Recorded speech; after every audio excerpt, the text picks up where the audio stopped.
કોક કોમવાળાને ઘેરથી કોક લાવી છે. એવું લાવી કોમવાળા ઘેરથી મરચું વાલી. જો આ કોમવાળા ઘેરથી મરચું વાલી છે. બીજું મરચું ને હળદર. જો પગની દશાથી નખી પૂરો થઈ ગયો છે. જો આ દરવાજા વચ્ચે ઓગળી આવી હતી. આ જો પાયલ અત્યારે ખૂબ રડ્યા જેવી થઈ ગઈ છે. જો રોવાનું કારણ શું છે તમને પછી કહું, બરાબર?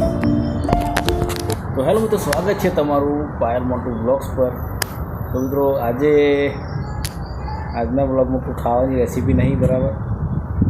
પણ આજે પાયલ ખૂબ જ ઉદાસ છે અને રડવા લાગી છે. તો કેમ રડવા લાગી છે હું તમને કહું. પહેલાં આપણે પૂછીએ કેમ રડે છે. કેમ રડવા લાગી? છોકરા બે નહીં.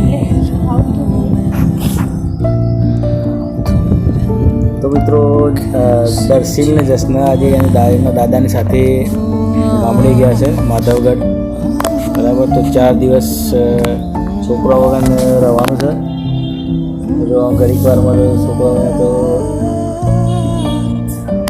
રોવા લાગી છે. મને પણ ફાવતું નહીં છોકરા વગર. તો ઊનું થઈ ગયું છે ઘેર. તો ફોન આવી રીતે ચાલુ હોય ને તો હાય કરવા માટે એક આ બાજુ આવી ગયો, એક આ બાજુ આવી ગયો, તો માટી ફેંકતા હોય, બરાબર? જો અત્યારે બસ હવે છોકરો 2 દિવસ છે તો જવાનું છે જોડી. જો પાયલ બહુ રો કરે છે. હજુ છોકરા જે તો કલાકે થયો નહીં, બરાબર? કોક કોમવાળાને ઘેરથી કોક લાવી છે. એવું લાવી કોમવાળા ઘેરથી મરચું વાલી.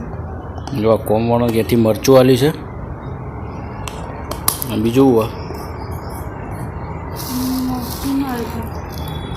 મરચું ને હળદર. જો હું તો જો જવાની સફળ ના થઈ તો પગમાં ચપ્પલ નહીં પહેરવાની, એવી તો મોનતા લીધી. જો પગની દશા. જો પગની દશા થઈ ગઈ. નખી પૂરો થઈ ગયો છે.